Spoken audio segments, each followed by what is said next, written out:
Hey everyone, in this video we're going to be looking at the LEGO Monkie Kid set, Monkie Kid's Cloud Jet. The Monkey King flew around on a cloud, so the Monkey Kid flies around in a futuristic jet because it's set in a futuristic alternate universe. Seems legit. Let's check it out. Set comes with a total of 4 figures. One of them is a really bad guy, one of them is just a kind of bad guy, just a foot soldier. Has the main Monkey Kid hero figure from the series, and then just a random civilian who needs to be saved in this case. The jet itself has kind of a triple pod design. It is intended to have actual jet engines on the sides there. And then the center section has an interesting feature. This is definitely designed to be played with and not just looked at. So I'll have to get it in my hands and show you how it flies around. It has a very, very striking color scheme, has some interesting part usages, some interesting part recolors, at least that I personally have not seen before. And the process of building it is pretty good. Like it's interesting. You do have a little bit of repetition with most of the parts for the engine pods being simply mirrored from side to side, and a lot of the parts are identical, or the sub-assemblies there are identical. But it felt okay. It didn't feel boring. It didn't feel repetitive. You know, just kind of made the build a little bit more efficient, I'd say. I'll tell you what, there is a lot of reliance on stickers for a lot of the decorations. Fortunately, most of them don't need to be placed absolutely perfectly. So if you're a little bit quick with them, I don't think it's going to ruin the look of this.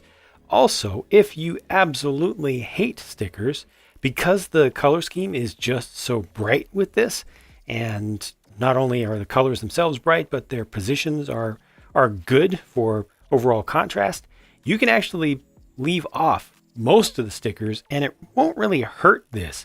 You know, it really won't look any less exciting. It'll just be slightly less detailed appearing. It's a jet, it's a flyer, so you need to be able to fly it around. Unfortunately, with this extended tail back here, you can do that very easily.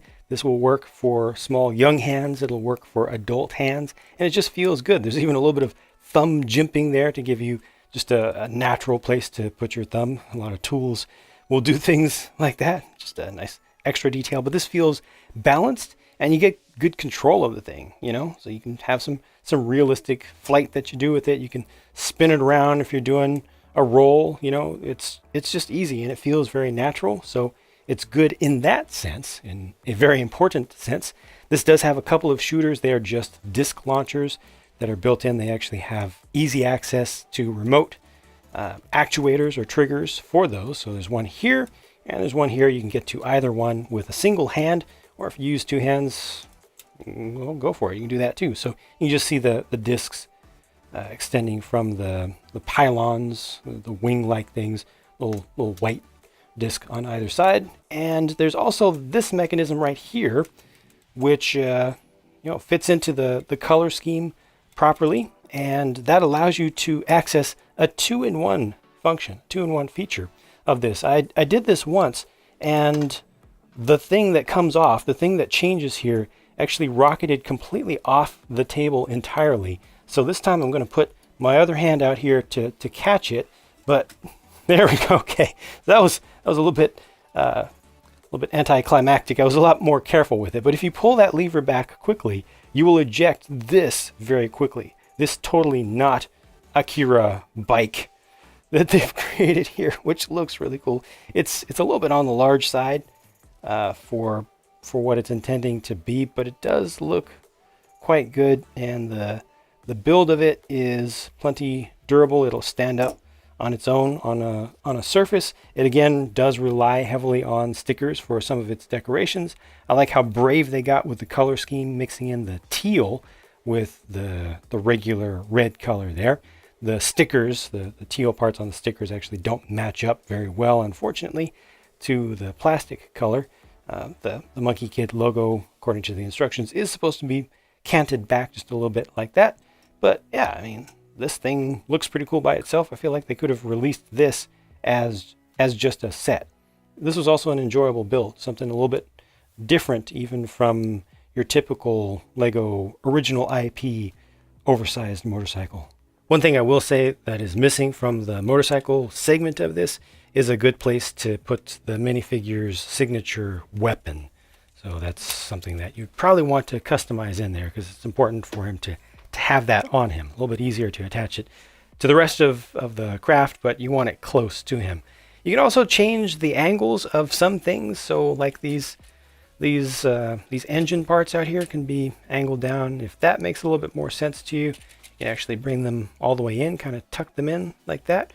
And additionally, these parts at the ends that kind of act like stabilizers, the wing tips, if you will, those can be folded up. So maybe if you want them to be vertical, just gives you a little bit of a different option. For starting to customize this, I would also recommend experimenting with swapping the engines between each other and just seeing what other angles you can get out of it. You know, just to do very simple, basic customizations to this. And I think it's a good start for kids who are a little bit worried about deviating from what the instructions tell you you're supposed to do.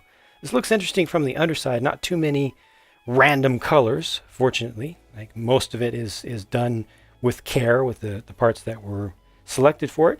These are very interesting parts to use as wheels, but they work quite effectively. Those can also be angled, so potentially you could use these to grab onto something just a little bit.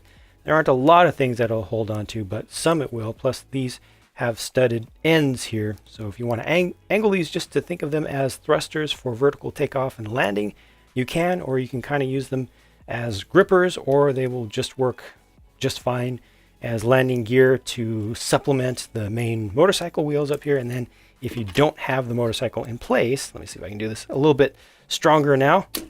Let's actually slowed down a little bit, I think. When I put it back together, yeah, right there, you can see this isn't turning as quickly as it ought to. But when you have the motorcycle off, then these act as the main gear for the whole thing, so it's still able to be posed properly.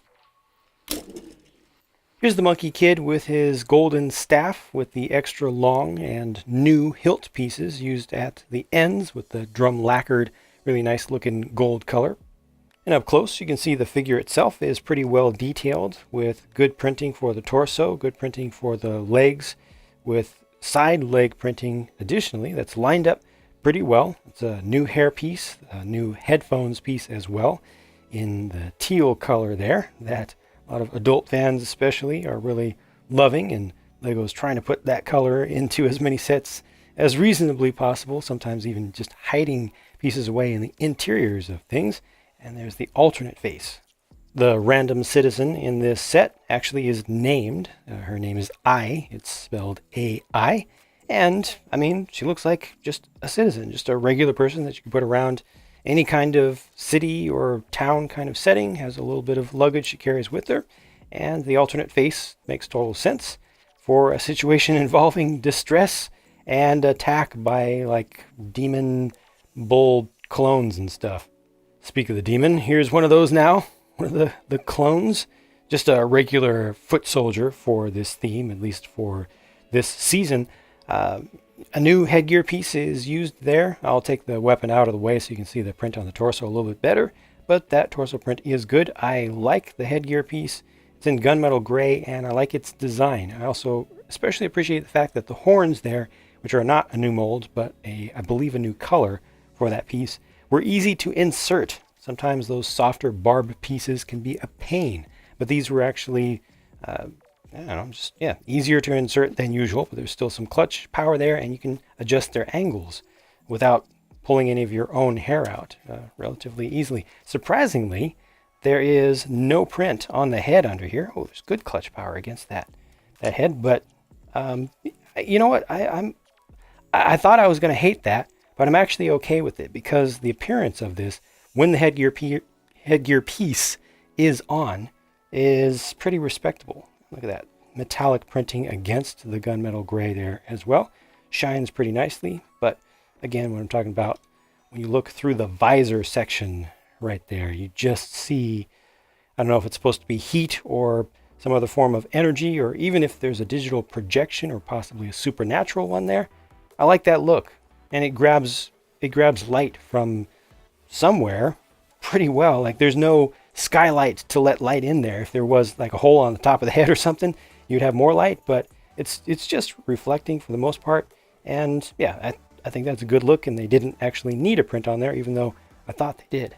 Finally, here's Red Sun. Expect him to act as a mini boss, and he's included in this set because he has a big flight pack, and you can adjust these thrusters. They are on ball joints, so you can adjust them around all kinds of different ways, and he does have little supports around the back. These ice cream cone bases will keep him from falling over, which is very nice. So he can be a minifigure with ridiculously oversized accessories attached, but you can still set him down. That's a problem that Lego has had in the past, where you'd have huge weapons or something, and then you couldn't do anything with the figure unless you're holding on to it, or unless it was connected very securely to a studded base. So this is usable, and I think it looks pretty good. He has a custom cloth piece for the tails of his robe or his jacket, whatever you want to refer to that as.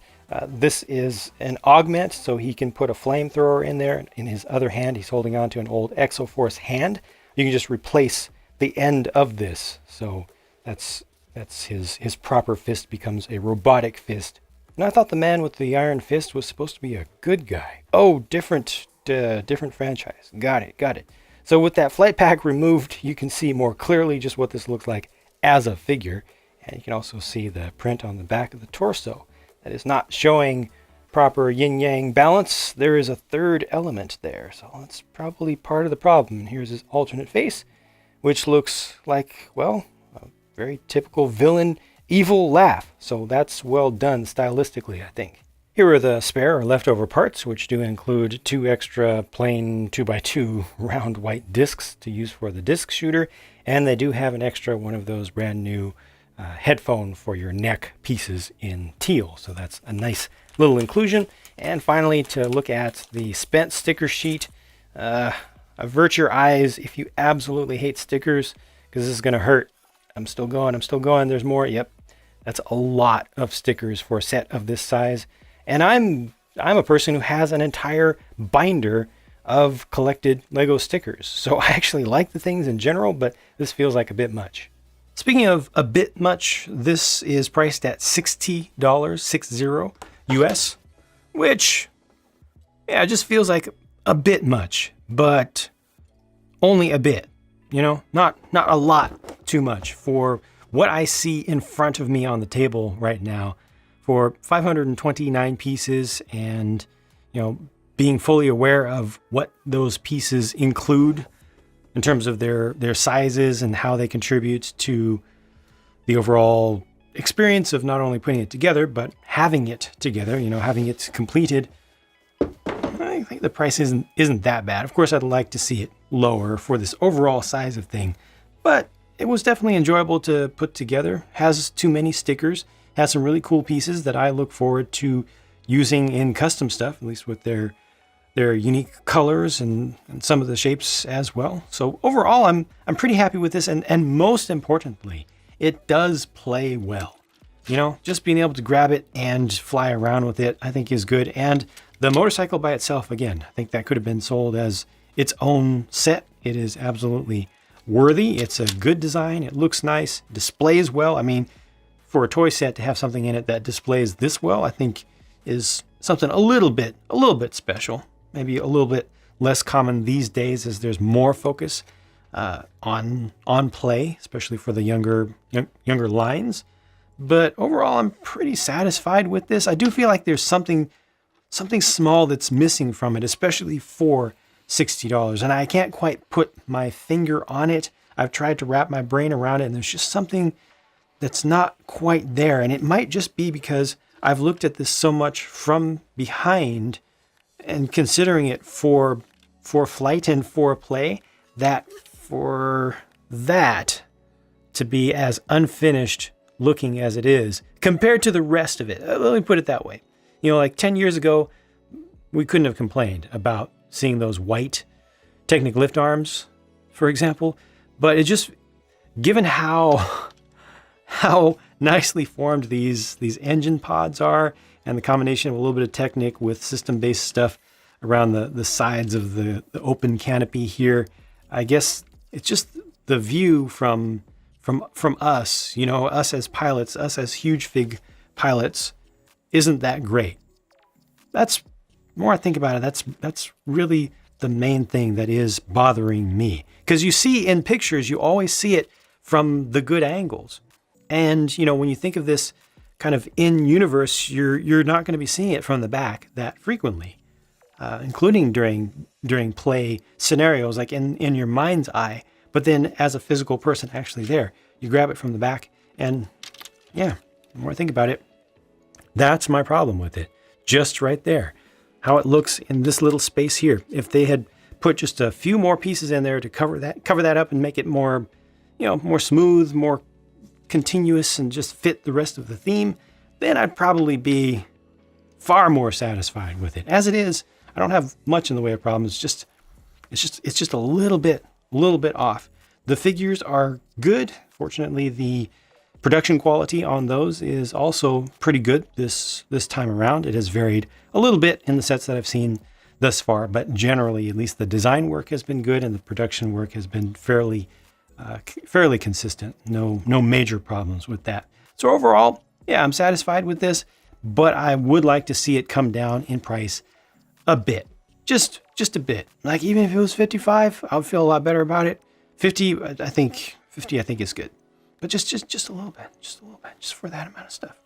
Those are my thoughts. You can check out the full build of this if you want to see it in real time. I've got that on my Pure Builds channel. If you want to see it as a speed build, I've got that on my JANG Build It channel. Thanks for watching. Many more videos to come, so stay tuned, and I'll talk to you again soon.